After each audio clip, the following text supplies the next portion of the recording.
Donald Trump just wrapped up his most recent cabinet meeting, and it was unusually pathetic because it appears the only reason it was convened in the first place was to make Elon Musk feel better about himself, as Musk's net worth approval and Tesla stock continue to plummet.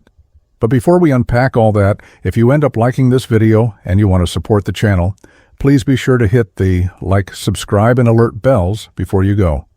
All right, friends. We have several clips to play from this most recent cabinet meeting, but I want to start with Elon Musk, the man himself, the beggar co-president of the United States, the world's richest man, who's in a bit of an existential crisis as he's seen major blows dealt to his popularity, his net worth, and his overall credibility with the American people. So here's Musk, attending this cabinet meeting wearing a Trump was right. About everything hat. They were handing out loans, $330 million worth of loans to people under the age of 11. I think the youngest, Kelly, was a 9-month-old who got a $100,000 loan. That's a very precocious baby we're talking about here. So once again, Musk is making allusions to ways, fraud, and abuse that he's found, and has yet to substantiate claims of right, just part and parcel of the entire Doge movement. Right? Making grandiose claims and then never proving it, or having to walk back the proof you've offered because it turns out you fudged the numbers or you've misrepresented the facts, just part and parcel of Elon Musk. We're actually going to skip to the end where we have other clips to play, but I want to skip to the end. This is Trump concluding the meeting by once again kissing Elon Musk ass, trying to make his co-president and biggest political donor feel better about. It's very unfair. What he is a patriot. Here's a man that I can tell you, he's a friend of mine. He's become a friend of mine. He supported me in the election. That's when I got to know him, really. I knew him a little bit from the first term, but not much. But he's a patriot more than anything else. He's never, think of it, he has never asked me for a thing. He could have. I always say, I wonder if he's ever going to ask me for something. And that's always subject to change, and if it does change, I'll let you know about it. But Elon has never asked me for a thing. I mean, I got rid of the electric car mandate. I have no idea how that affects him, but possibly not good. I don't know. But he's never asked me for a thing. And I think that's an amazing tribute. I did get activated last week when I saw what they were doing. I said, he makes an incredible product, and we're going to go out and tell people you can't do that stuff and support him. They got to support him.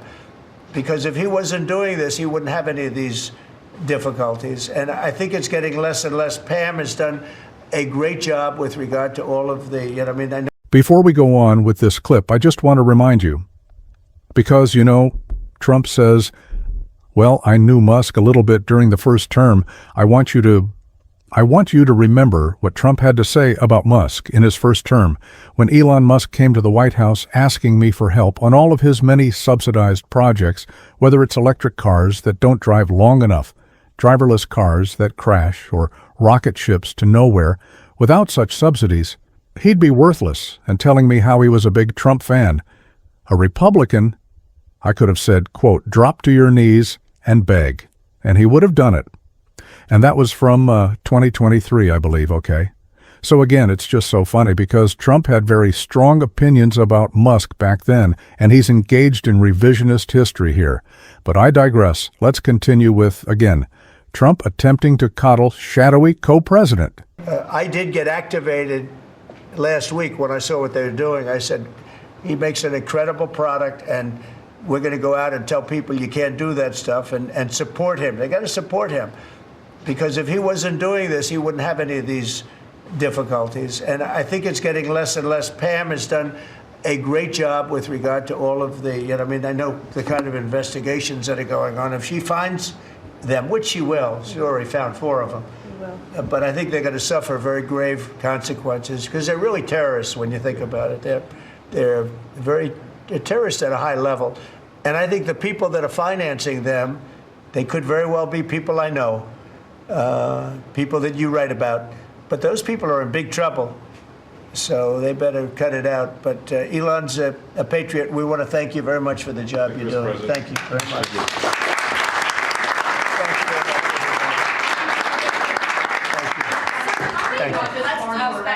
Thank you, everybody. So there you have it. Again, this seemed to be more than anything else. Just an opportunity to go on camera and make Elon Musk feel better about himself, given that his approval rating is terrible. Tesla Stone is plummeting. His net worth has been significantly reduced, but he's still the richest man in the world. But when it comes to popularity in Poland here, CNN's Harry Enon pointing out how badly the American people think about Elon Musk as a direct consequence of his own actions. Google searches for Trump and chaos. Look at this number, up 320% this term's average week versus the first term. This 46-day stretch that the Trump presidency has gone on has the most number of searches for Trump and chaos on record. The American people are seeing this. They think that Donald Trump is like Butters in South Park. He is Professor Chaos. That is what is going on. The American people at this particular point are going, what is happening here? They are seeing Trump and they are associating him with the word chaos. In the markets, if there's one thing that stock markets investors don't like, what is that? Yeah, they do not like uncertainty. They don't like chaos. How about trade policy uncertainty index? This dates back all the way since 1960. We are dealing with a record high. Get this, up 651% versus a year ago. One day Trump seems to be for tariffs, the next day he doesn't. One day he seems like he's backing off tariffs, then he's threatening to do it a month from now. What we're seeing is chaos play out in this trade uncertainty. That is playing out in the stock market as well. Traders, investors, Americans are channeling their inner Vince Lombardi saying, what the hell is going on out there? That's right. I mean, they may or may not like the tariff policy. What they like less, though, no matter what, is the wild reversals. They just need to know what's going on so that they can plan. All right. Now, we know that Wall Street not happy with it, but what about Main Street? Yeah, what about Main Street? Do they think that all this chaos is good? Is Trump making changes too quickly, i.e. rushing changes without considering their impact? You got it here, folks. 56%, the majority, say that Trump is making changes too quickly. They don't like what's going on. They don't like what The Rock is cooking, compared to just 43% who say no. This Trump presidency, we were talking about this going back since January 20th, right? We said, hey, maybe this Trump presidency with Susan Wiles will be more on the tracks. It seems to have gotten off the tracks as far as the American people are concerned, and they simply put, do not like it. And thank you, Harry, for the first time that Butters and Vince Lombardi have ever been used in the same segment. And The Rock. And The Rock. Sarah? Absolutely. As a matter of fact, one of the major shareholders of Tesla publicly came out during an interview last week and said that Moose should resign as Tesla CEO because he's so toxic to the brand, or given his distractions politically. He should, pick one. He has a foot in both worlds. He's managing neither of them particularly well. Tesla is not doing well under his leadership.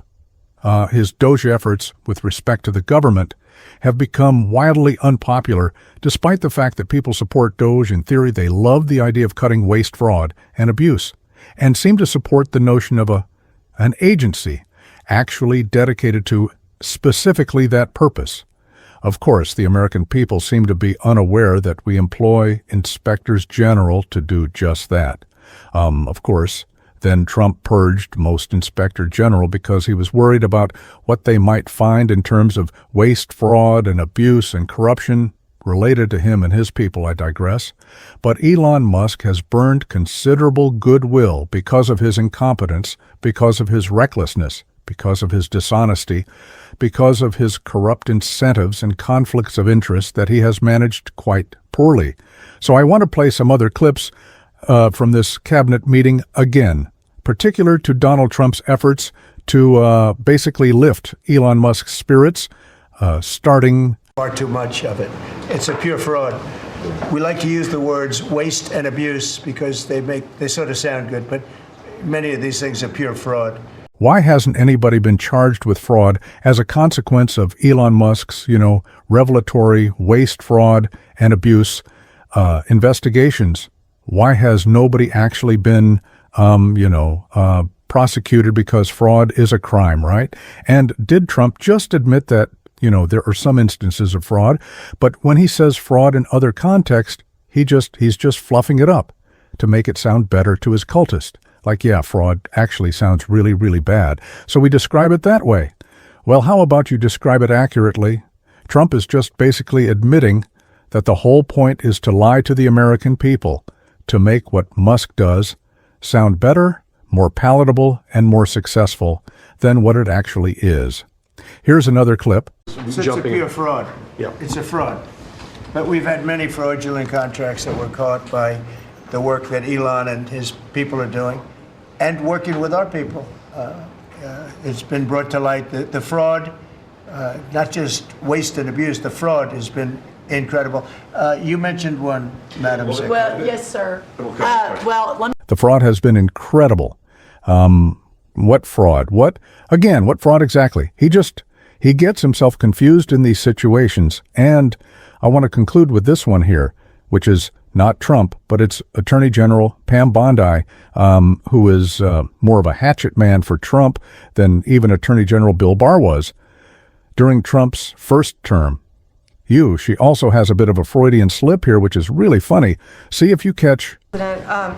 As far as we are hearing a lot about fraud, waste, and abuse, a lot of waste and abuse, but there is a tremendous amount of fraud. And Elon, thank you for your partnership. Thank you for your team. You have uncovered so much fraud in our government, and we will prosecute you. We have an internal task force now working with every agency sitting here at this table. And if you've committed fraud, we're coming after you. Thank you, Elon, for that. On the violent crime level, You've uncovered so much waste, fraud, and abuse, we will prosecute you. Wait. What, wait? You're going to prosecute Musk. So damn funny. It'll be interesting to see if actual fraud charges are made by the federal government in response to this. But yeah, there you have it again. Cabinet meetings have been turned into a therapy session, a group therapy session for Elon Musk's sensitivities. Somebody who's a malignant narcissist on par with Donald Trump himself, and somebody who's struggling quite clearly in the public sphere in ways that even Trump isn't even, though Trump is unpopular. Really funny. Pathetic stuff. This is what our federal government has been reduced to in the meantime. Let me know what you think in the comments.